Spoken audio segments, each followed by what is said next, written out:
are very little things, little ways that God will direct you. You see, if you don't master the small things, it may be hard for you to master the big things. Can you recognize the voice of God when God is talking to you? Let me give you an example of something that happened one time. Damola and I were coming from somewhere. I don't even know where we traveled to or where we were coming from. But we had, I think, a window between when we landed at that particular airport and when we were supposed to connect back to Charlotte. So we went to the lounge to sit down there. And so that particular day, we were arriving at the airport at a time when in US, it was still morning, like almost noon. But where we were coming from, it was late evening. And that's where our journey originated from. So when I got there in my head, I was thinking, wonderful, I get to eat and eat and eat till I burst today. And we sat down there in that lounge, wonderful food spread over there. So I said, you know what? I was tracking the time because I knew when it would be evening in that place so that I knew that we would break. And so while we were waiting, we're just, many times, that's what we do. We just go to some of these places, we just sit down there, we just pray. So I was listening to a message and, the preacher was speaking and I was praying in the background. And that's a preacher that I don't listen to him all the time, but I may have a lot of respect for his ministry. So I'm listening to him and he's talking about something that seems random. And suddenly he's saying, oh, you people have to do so. I forget what the admonition was that he was giving to his people. And he said, yes, give yourself to God, sacrifice to God. Don't break your fast at so and so time. Now, the time he said was so odd. I think it was 11, he said. It was such an odd time.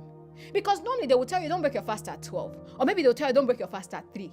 But he said, oh, don't break your fast at 11.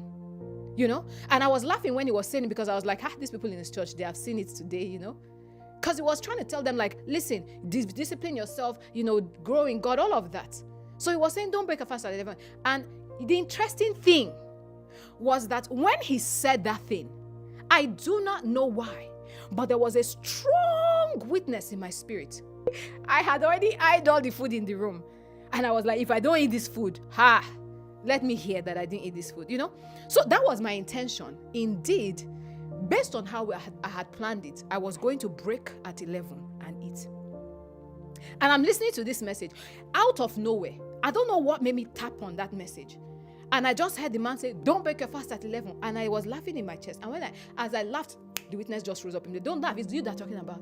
I said, what? 11? What? Why would the Holy Spirit care if I break? I'm like, it doesn't even really matter. And it was such a struggle. I was like, I think I even grabbed my plate. But as I sat down there, I knew it was God speaking. That's how we left the lounge and we started heading on our way. First of all, we did not have any idea how far the lounge where we were sitting was from the gate. Second of all, I do not know how the both of us missed the exact time that flight was supposed to leave. We had miscalculated it by about maybe 30 minutes or so, or 20 or something that was almost insignificant. But I promise you that if I would have sat down there in that lounge to eat that food, we would verily have missed that flight home.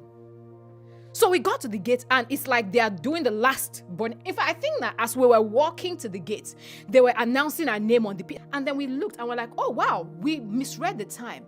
So we just started running to the gate. And that's how we were able to board that flight to go home. What am I saying here? I'm saying that fellowship is crucial. It may seem like it's small things. It may seem like it's big things. But you see, for me, it would have been that I would have missed a flight. Okay, then we wait, then we get another flight.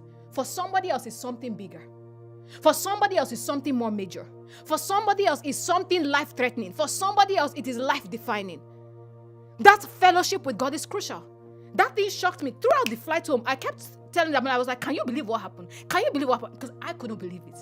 I couldn't believe it. In my head, it was about breakfast. In my head, I was like, but I heard it clearly, do not. And I left. And even when Damola was saying, go and eat, I said, it's okay.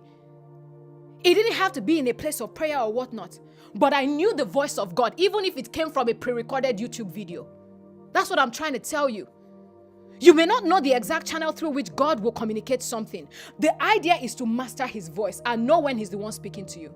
So even if it was a YouTube video that was streamed a while ago and the man was talking to his young congregation, I knew that the Holy Spirit was telling me something. I would have missed that flight and I would have gotten another flight. But you see what? You practice the voice of God from things that seem like they don't have much consequence. You begin to follow it from there. That's the way. When it's something really major, when God is telling you something really heavy, you will know that it's God that is speaking to you.